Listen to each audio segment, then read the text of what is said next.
एक गांव में किशन नाम का एक किसान अपने परिवार के साथ रहता था। उसके परिवार में उसकी पत्नी राधा और एक बेटी रिया थी। किशन के पास जमीन थी जिस पर वो आम की खेती करता था। पूरा साल मेहनत करने के बाद जब आम की फसल तैयार हो जाती है तो वह आमों को शहर ले जाकर बेच देता था, जिससे उसके पास अच्छे खासे पैसे आ जाते थे। उन्हीं पैसों से अपने घर का खर्च चलाता और अपने बाग के लिए बीज और खाद वगैरह भी खरीदता। किशन और राधा का सपना था कि वो अपनी बेटी रिया को खूब अच्छी शिक्षा दिलाएंगे। अब रिया 5वीं कक्षा में पढ़ रही थी। मेरा सपना है कि मैं रिया को खूब अच्छी शिक्षा प्राप्त करवाऊं। वह जितना पढ़ना चाहेगी मैं उसे पढ़ाऊंगा। हाँ जी, आप बिल्कुल ठीक कह रहे हैं।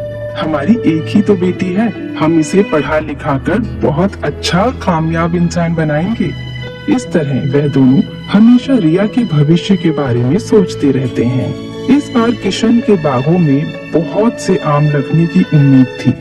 किशन इस बार की फसल को लेकर बहुत उत्साहित था। राधा, इस बार लगता है बहुत अच्छी मात्रा में आम की पैदावार होगी। यदि आम बहुत अच्छे हुए, इनकी अच्छी कीमत शहर में मिल जाएगी, जिससे हमें ज्यादा मुनाफा होगा।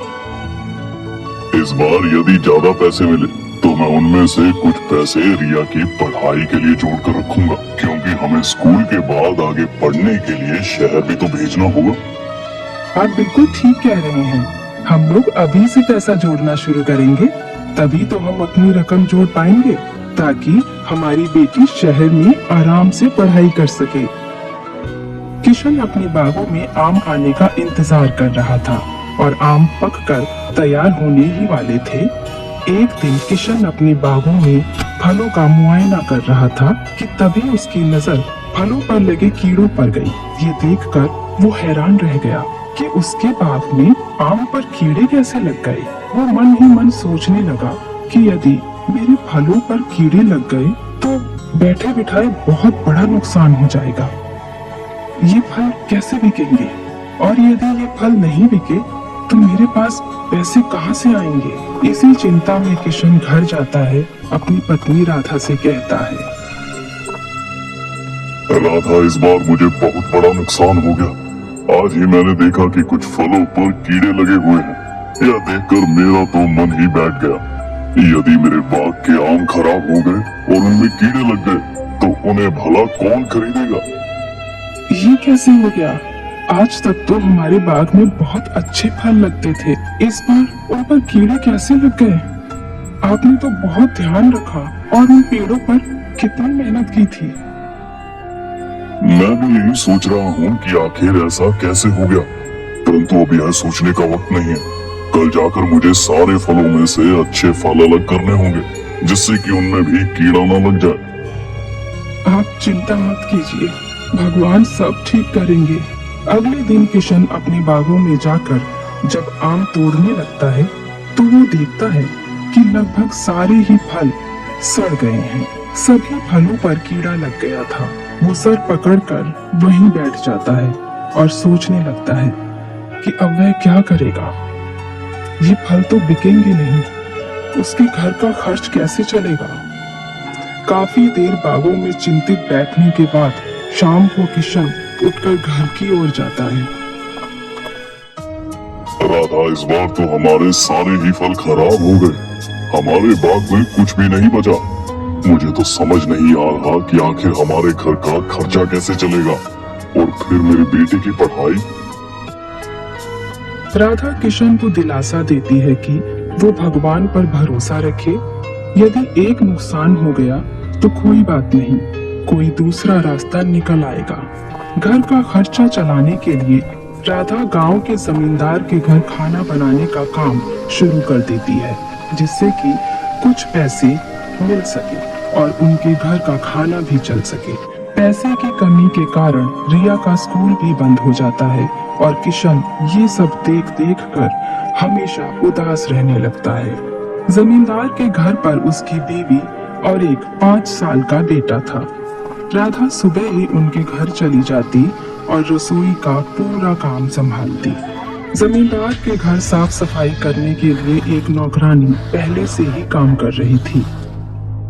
वो बहुत चालाक और मौका परस्त औरत थी। वो अपनी मालकिन से नजर बचाकर रसोई में जाकर कुछ न कुछ चुरा कर खाया करती थी। परंतु जब से राधा ने वहां काम करना शुरू किया था, उसका रसोई से सामान निकाल कर खाना मुश्किल हो गया था। इसलिए वो राधा से बहुत जलने लगी थी। राधा को भी अपनी तरफ करने के लिए वो उससे कहती है, अरे क्या राधा, तुम सारा दिन काम करती रहती हो और कुछ खाती पीती भी नहीं। मालकिन को क्या पता हो फ्रिज में कितने फल पड़े हैं। चलो इसमें से निकाल कर कुछ फल खा लेते हैं। नहीं, मालकिन से बिना पूछे कुछ भी खाना तो चोरी हुआ। यदि तुम्हें कुछ चाहिए तो तुम उनसे मांग लो, परंतु मुझसे ऐसी बातें मत किया करो। मैं उनसे बिना पूछे कोई भी चीज नहीं लूंगी। राधा के ऐसे स्वभाव को देखकर नौकरानी चुप हो जाती है और मन ही मन राधा को कोसने लगती है कि उसके आने के बाद से इसका सारा सामान चुरा कर खाना बिल्कुल बंद हो गया है। वो नौकरानी राधा को वहां से निकलवाने के बारे में सोचने लगती है, पर राधा का व्यवहार और काम में ईमानदारी के कारण वो जमींदार की बीवी को बहुत पसंद थी। जमींदार की बीवी काफी अच्छे स्वभाव की थी। वो आए दिन राधा को कुछ न कुछ खाने के लिए दे देती थी। राधा कभी कभार रिया को भी अपने साथ काम पर ले जाती थी। रिया वहां बैठकर अपनी किताब पढ़ती रहती थी। रिया को इस तरह किताब पढ़ते देख जमींदार की बीवी राधा से पूछती है, तुम्हारी बेटी को पढ़ने का इतना शौक है तो तुम उसे स्कूल क्यों नहीं भेजती? इस पर राधा कहती है, ये तो स्कूल जाती थी और 5वीं कक्षा तक पढ़ी है। आगे भी पढ़ना चाहती थी, परंतु हमारे हालात ऐसे हो गए हैं, घर का खर्च चलाना बहुत मुश्किल है, तो पढ़ाई का खर्चा कहाँ से निकालेंगे? मेरा और इसके पिताजी का तो जीवन में एक ही सपना है कि हम इसे पढ़ा लिखा कर कामयाब बनाएं। परंतु अभी हालात ऐसे नहीं है कि मैं इसे स्कूल भेज पाऊं। एक दिन राधा जब जमींदार के घर पर खाना बना रही थी, तभी जमींदार की बीवी राधा को आवाज लगाकर कहती है, मैं नहाने के लिए जा रही हूँ, जरा 10 मिनट मुन्ना को देख लेना। ये कहकर जमींदार की बीवी अपने बेटे को वहीं जमीन पर बैठाकर नहाने के लिए चली जाती है। राधा रसोई में खाना बना रही थी। इस मौके का फायदा उठाते हुए वो दुष्ट नौकरानी मुन्ना को आंगन की तरफ बैठा देती है ताकि वो बाहर की तरफ चला जाए या तो घुटनों से जलता हुआ गिर जाए, जिससे कि मालकिन राधा पर गुस्सा हो और उसे नौकरी से निकाल दे। मुन्ना को आंगन में छोड़कर वो नौकरानी चुपचाप वहां से खिसक जाती है ताकि किसी को उस पर शक ना हो। परंतु उसे नहीं पता था कि रिया उसी तरफ आंगन में बैठी किताब पढ़ रही है। रिया बाहर बैठकर किताब पढ़ रही थी, तभी उसने देखा कि सामने का गेट खुला हुआ है और जमींदार का बेटा सड़क की तरफ जा रहा है। रिया ने देखा कि वो अकेला बाहर की तरफ निकल गया है। सड़क पर सामने से एक गाड़ी आ रही थी। रिया ने बिना एक पल गवाए जल्दी से भागकर जमींदार के बेटे को गोद में उठा लिया।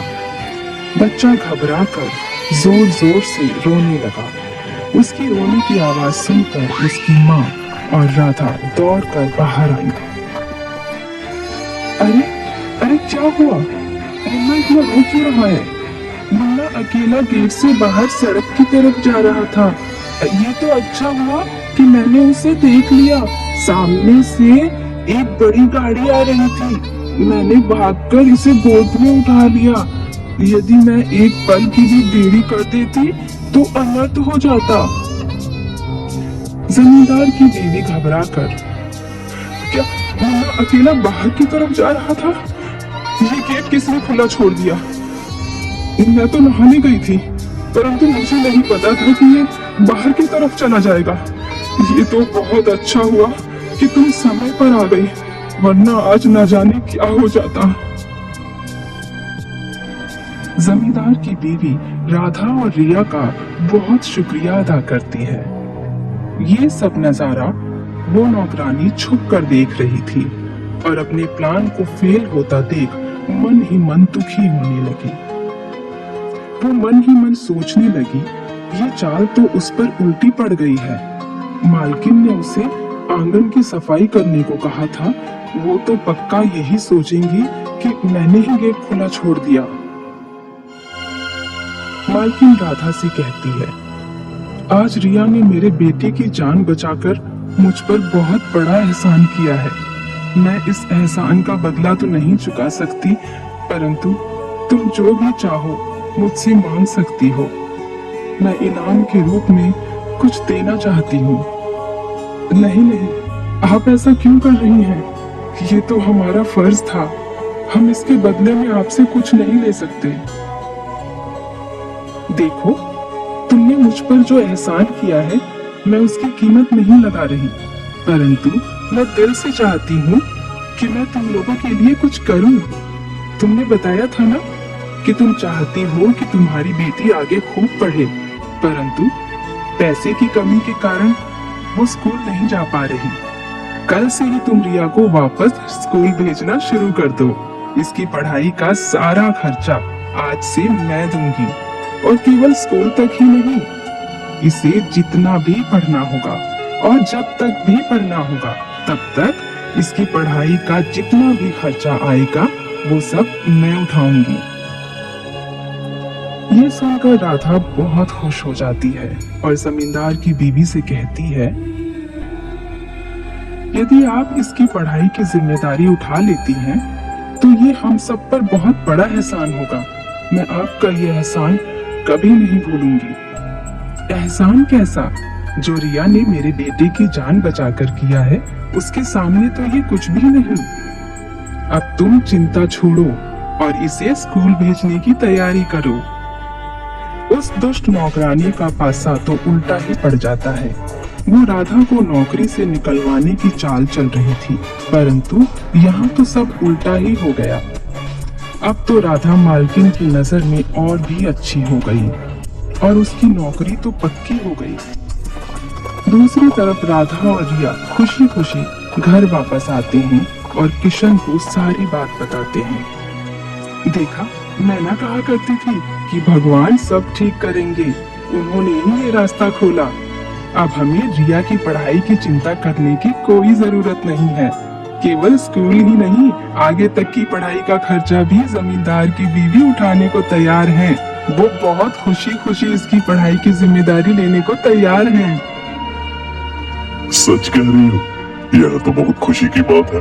हमारी चिंता अब खत्म हो गई। घर का खर्च तो हम किसी तरह चला ही लेंगे। बस मुझे अपनी बेटी की पढ़ाई की चिंता लगी हुई थी। भगवान ने हमारी मदद करके हमारी यह चिंता दूर कर दी।